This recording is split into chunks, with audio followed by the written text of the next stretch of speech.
Hey guys, this is Jason Lewis, the Random Real Estate Guy, and I get asked a lot how to invest in real estate. Given the fact that I've built a personal portfolio a little over $20 million over the last 15 years by grinding and hacking it out, I get asked how to get there, where to start, or even if you just have already one or two investments and you're looking to get into vacation hacking, or you have some properties already and you're looking to maybe get into multifamily or smallplex investing, the 2 to 12 units, or land. So today I'm going to go into the 3 areas that people should cover before they take that next leap. The first one that I'll cover is how to invest. It's essentially things like where and what markets and when. And the second is, okay, you've bought the property or already have it and you're looking to convert it to a rental. How are you going to lease it? So steps and processes you need to figure out before you dive into that. The third is you own the property, you've got it rented, you have a tenant in there. Now what? Essentially, you have to manage it. So those are the 3 things that I have people dive into as much as they possibly can before they take that final leap. So let's jump into number 1, which is how to invest. So things like the market. One thing I toss out to a lot of people if you're looking for a long-term rental is looking at the GRM of a market. That's a gross rent multiplier. Let's say that you can buy a house that rents for $1,000 a month. The GRM at $100,000 purchase price would be 100. It takes 100 times that month's rent to equate to the purchase price. So an easy, quick, just kind of temperature check on the market to whether or not it's a rental market or more of an owner-occupant market where most of the people live in it and there's not very many rentals is the GRM.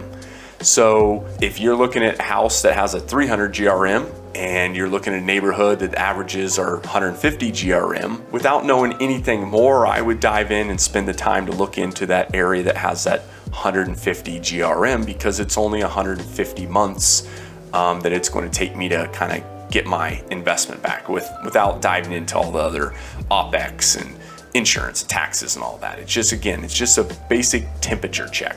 And also why I say that is a lot of people want to convert their house that they live in, their first house they bought, to a rental before they move out. So you need to dive in and see what the GRM of your neighborhood is. If it's a very desirable area to live in from an ownership standpoint, your GRM is going to be very high. So it might be better to go ahead and sell that property, take the tax 2-year owner-occupied tax benefits, take them tax-free, and then go to a lower GRM area to invest.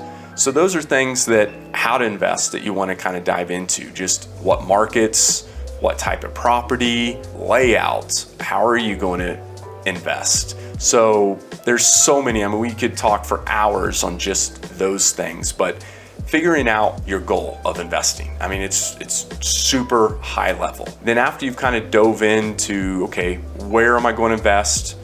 What type of property am I going to invest?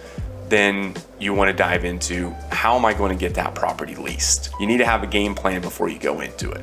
So if you don't have a game plan, you're setting yourself up for failure. Whether it's converting your house or Airbnb or whatever that might be, it's just how are you going to do that? So there are companies that do just leasing only. Even in the short-term world, there is companies that for a 10% fee of Airbnb, they will just help you kind of place and communicate with the tenant, but they won't handle any cleaning, they won't handle any repairs, they simply just handle the booking. Our property management company I own, we will do that on long-term rental as well, as we will place tenants for people, but if they wanted to manage it themselves. So finding out how you want to place that tenant.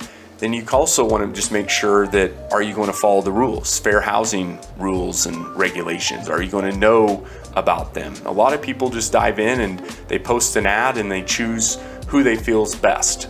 There's a gray line when you're self-managing, whether or not that's illegal or legal of how you choose that tenant. Do people do it all the time and stretch that gray area because they're kind of self-managing? They don't follow as many guidelines as we do as professional property managers and brokers, but there's still more into that illegal side. So just knowing those things of, how are you going to find the tenant? How are you going to choose it?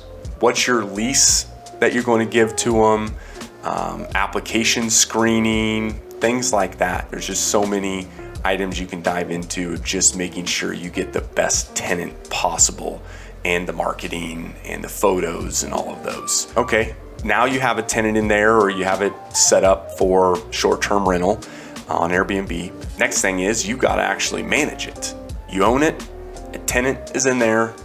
Now you got to deal with the dishwasher. You got to deal with the roof. You got to deal with, if it's a short-term rental or such, that the keypad won't work because it's too cold and the battery died. Who and how are you going to handle all of those things? Along with that, it's just who's going to pay your insurance?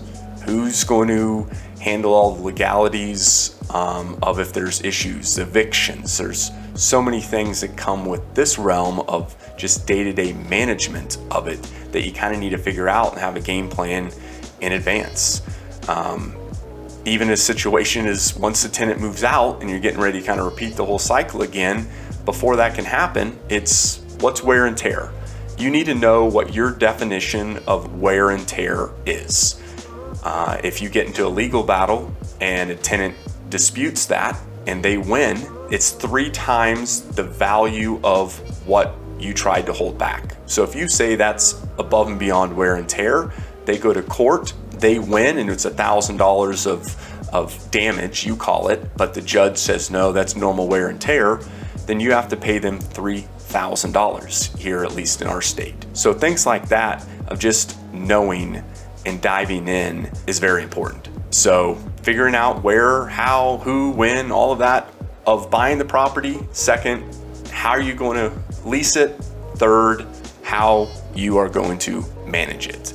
If you can do that right, the question that everyone wants to then be able to dive into is, how am I then going to spend my retirement dollars and time? Because that's the ultimate goal, how I can retire with, quote, passive income. One, it's never passive. It's good income. There'll be some headache and hassle that kind of comes to it. So I just want to put that out there. But once you have these systems in place, it's more passive, and you can do it from a beach or the mountains. So that fourth thing, if you do these first 3, is figuring out how you're going to retire and where and how, and enjoy life, smile and give back, and hopefully you can do good, take the money you've made on this property and share the wealth and pass it on. So ultimately our goal is to add value to the tenants that stayed there, to the guests, to the property, to the community, to anyone and everyone that kind of touches that property is our goal. So hopefully we've added some value today to you in this little value add tip of the day. Thanks again for watching this video. If you have any questions on what I've kind of gone over today, feel free to reach out to us. Or if you have any questions just in general, real estate investing or property management, myself or one of our team members would love to add some value to you, answer those questions. And lastly, we'd love to have you follow along in our content journey of trying to add value. So feel free to subscribe, like, comment, or share, and make sure you don't miss out on future value add tips.